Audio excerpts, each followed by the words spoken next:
My relationship with that song will always be, I think it will always be the same, because I remember when I first kind of heard that song and decided to sing on it. I think for me it was something that I really connected with the song, and I wasn't going to do it if I didn't think I could really bring some emotion and something really personal to it.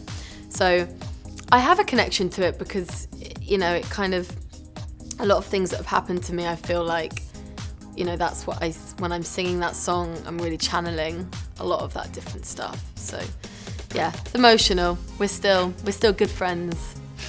Well, it's the first song I wrote when I moved to London, really, that was under kind of the Foxes idea. And then Youth is about moving to London and kind of feeling like a music career was something a lot of people didn't believe was possible, and a lot of people didn't think that you could just do, you know?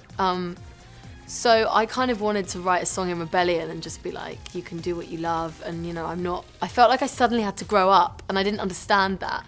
I definitely think I was brought up to kind of have this idea that you can do what you love and you can kind of stay a big kid and have that imagination.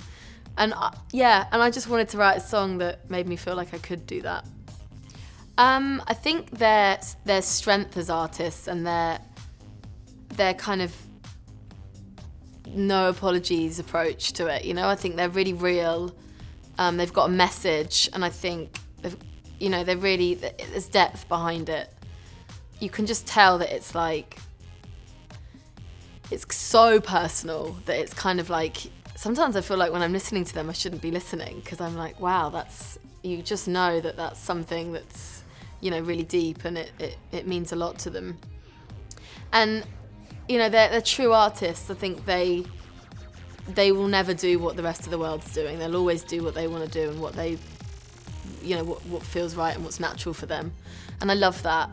And I think growing up, you know, a lot of Patti Smith's poetry gave me a lot of inspiration, and like Kate Bush just kind of inspired me musically, and Bjork visually. So they've all got incredible things about them, and they're really strong females, and I love that. My grandma and my mum talk. They're on a track called Shaking Heads, and it's really funny because it's actually like an accident that my grandma's on it, because I accidentally left my voice memo on when I was at hers, and she's just pottering around the kitchen and she's just going, oh, blah, blah, blah, blah, blah.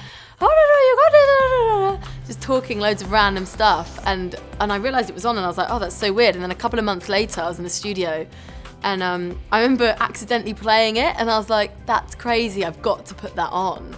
So it's at the end of a track called Shaking Heads that I have. And then my mum actually says, it's kind of a bit of an ode to Kate Bush, because I love Kate Bush, and Kate Bush has got a track where she kind of has these voices on it, and I love it. It's kind of really haunting. So I got my mum to kind of say some of the things that's in that track. She's just kind of saying, wake up. And it's about like when I was younger and I'd be kind of dreaming, and I'd always hear my mum be like, wake up, you need to go to school. And I'd be like, no. Let Go for Tonight is kind of probably the most fun song I've written. I wrote it because I just kind of wanted to forget about all my troubles and forget about stuff I was going through at the time, and really just not care about what the world thinks or what anyone thinks about yourself. And I really think it's really good to have an opinion of yourself rather than let other people have an opinion. So I wanted to release it as the next single because I also had the music video idea. I've had it since I was about 8 years old in my diary, and I've always wanted to do it, and I knew I wanted to do it for Let Go for Tonight. So a bunch of adults just completely not caring what anyone thinks of them and not caring what they look like, and just having a massive food fight was something I've always wanted to do. So I think sometimes my mum has a vintage stall, so a lot of it is vintage inspired. I do tend to live in mum jeans at the moment. I don't really know what's going on, but that's happening. They're comfy. I like comfy clothes.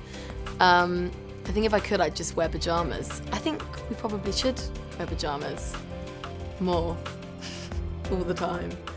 Or like a onesie, that would be fun. Just comfy.